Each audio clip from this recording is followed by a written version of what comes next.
Welcome back to Mac Talks Football, and we have had just the perfect end to the Merseyside, the last Merseyside derby at Goodison Park, as Everton have snatched a draw right at the last moment of the game. The game ends at 2-2, and both the sides get a point. But what a game it was! So let's go ahead and talk about it. I mean, this is the type of derby that you really want to, especially the occasion. It was the last derby at Goodison Park. It already got delayed, and now it finally happened. And to say that it lived up to its expectations would be an understatement. The game itself was really good. Everton, they came out of the block really good. They were the team that's in the first early stages of the game. They had a go at Liverpool with feeling the atmosphere with the fans and everything. They felt it. You just you even as a neutral, you just felt it that Evertonians were really up for it. Liverpool, they played their game. They played with that high possession football. They wanted to have the ball as much as they could have, and Everton let them have the ball, but their counter attacks were really good, and they get successful quite early on. A very well worked free kick. I think it was really bad defending from Liverpool to let the ball come in right away. They were caught off guard with the way that Everton set up, and David Moyes is starting to go back to his old tricks, and he's starting to do really great things at Everton. And Beto goes there and he scores that goal. Everton take the lead inside the first 15 minutes. It becomes 1-0 to Everton, and then Liverpool start to come back into the game. They take the control of the game much more as compared to the first 10-15 minutes, and they start creating chances. But I'll be very honest, most of their chances were not really that good, if I'm being very honest with you. I don't know whether it was the factor was the fans outside. Maybe it was the occasion, but I really don't think that Liverpool played up to their potential in this game. And if you look at the goals that Everton conceded, like both of them were really bad goals to concede. The first goal, Salah sends the cross, and McAllister heads it over. Yeah, it was quite a scrappy goal. Nobody really marked McAllister, and nobody really put pressure on him. And if I'm being very honest, I think Pickford could have done a better in trying to make a save. If I'm being very honest, I really don't think that I just felt that he could have done a better in that situation. And before that as well, I think the defender trying to get to McAllister was quite slow, and the way that it was very easy for Salah to cross the ball. And before even the ball comes to Salah, Everton could have cleared the ball 2-3 times before that, but they were unable to do that. Everton go ahead and they scored that second goal. Brian White scores the goal, but of course it was offside. It was a big debate. There's still a debate going on social media regarding that decision, whether it was offside or not. It was offside. Brian White might not been offside, but the player before him, he was clearly offside. There are big questions about Konate's handball. There's a big questions about Bradley being this given second yellow. So there's a lot of controversy regarding the referee. Of course, I'm going to come to the special man. It's himself after we talk about the game.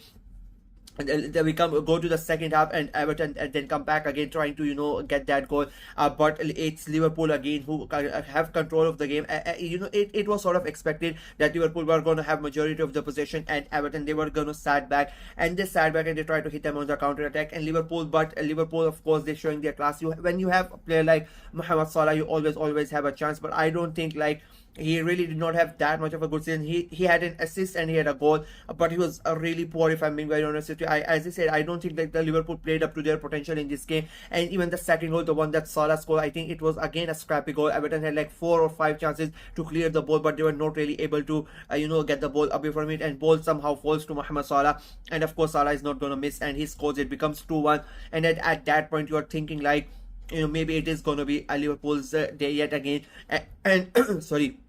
And it was a crucial moment as well, because if Liverpool win this game, they were going to go 9 points ahead of Arsenal. And with everything that is happening with Arsenal, it was going to be an uphill task for Arsenal to catch them. But luckily for Arsenal and for everybody else at that stadium, Everton come back right at the end. I mean, again, all the 4 goals, if you really look at it, I think all 4 of those goals were defensive errors. Liverpool are unable to clear the ball, and somehow it ball comes into the Rossi, and the way he hits it, I mean, what a hit. If there was one moment in your life you would like a perfect hit from your football boots, I think that would have been the moment to score a winner in the last ever Merseyside derby at Goodison Park. I mean, nothing gets better than that. And fans invade the pitch.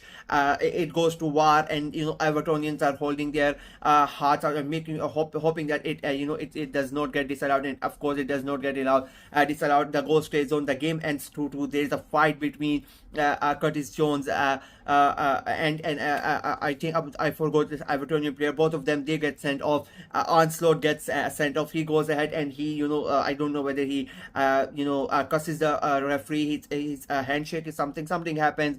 You have Liverpool players coming onto it. Virgil van Dijk trying to get everybody away. Fans are on the pitch. It was a mess. It was literally what you want in a derby, especially with the occasion that has happened.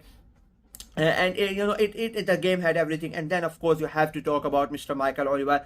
The last two nights have been in a way perfect for Arsenal fans, if I'm being very honest.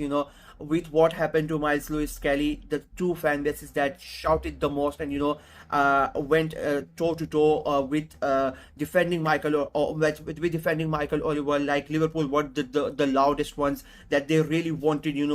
They were so adamant that Lewis Kelly deserved to get the red card, and his tackle was quite dangerous. It was a lack of, it felt like he did not want to play the ball. He wanted to hug the opponent, and all of that BS that Liverpool fans did during the incident with MLS. All of that has come back to bite them in the ass in this game. Curtis Jones, I think what Curtis Jones did today was worse than MLS, but I really don't think that was a red cardable offense. But again, I keep on saying, football is a very, very cruel game. It has a way of punishing you. What happened yesterday with Manchester City, they're the same ones who got so much offended when again Lewis Kelly is the guy who has rattled two fan bases at once. And I as an Arsenal fan, as I said, the last two nights have been amazing for us. They mocked, they cried so much when Lewis Kelly did Haaland celebration, and they had nothing to go by. And then yesterday they go ahead and they mock Vinny Jr. with Rodri, and on the same night Vinny Jr. gets man of the match and he puts up a great performance. And now Liverpool are crying. You go to social media, you check Reddit, you check Facebook, you check Twitter, Instagram, everything. Liverpool fans are crying, and they're crying for Michael Oliver, and just saying that injustices have been done and whatnot. The time was done. He let the play go on, and all of that stuff has been said. And I cannot stop myself from smiling, because a couple of weeks ago we were saying the same things, and I said in that video, I said it's Arsenal fans who are suffering, but it's next week it's going to be somebody else, and next week it's going to be somebody else. And we not only me, like all the Arsenal fans were saying this to everybody, that it is not just one club. The entire, every team gets wrong decisions their way, and the teams and the fans need to come together to go and have a go at VGML. But at that time Liverpool fans were really loving it. So now they just have to take it. Now the same people who are tweeting in favor of Michael Oliver are now openly cussing him. I'm not a fan of Michael Oliver. I think he's a shit referee. I think he is biased. I've said this a lot. I think he prefers Manchester City because he gets paid in millions to referee one single game in UAE, or whether to go and referee in Saudi Arabia and whatnot. So he's not the right guy to referee, and especially it's a big game. It's a title. As I said before, if Liverpool win that game, basically the title is done. So it is a title deciding game, and you have given the game to currently one of the most controversial referee. And again, it is now the game is controversial. A lot of stuff has happened. Onslaught did not come out after the game for the post-match press conference. That is again a talking point. I just want to see how what Jamie Carragher is going to say regarding this, because what Mikel Arteta, if Mikel Arteta shouts at the touchline, and Gary Neville and Jamie Carragher have a big problem. Onslaught came at the referee, abused him, did not come out for the press conference. I just want to see what the reaction is going to be from Jamie Carragher, from Gary Neville, from Sky, from BCC, for everybody. The people who are who wanted to protect the referees. Referees' situation is very important. Referees' reputation is very important for the game of football. All of that BS that they said after the Arsenal incident, everything. I just want to see what happens tonight. So yeah, great game of football, great, full of entertainment. This is what a derby is like. I see Rio Ferdinand saying that these are not the scenes that you don't. Why do you want? No, like, I don't understand why these people say stupid things like this. Is what football is all about.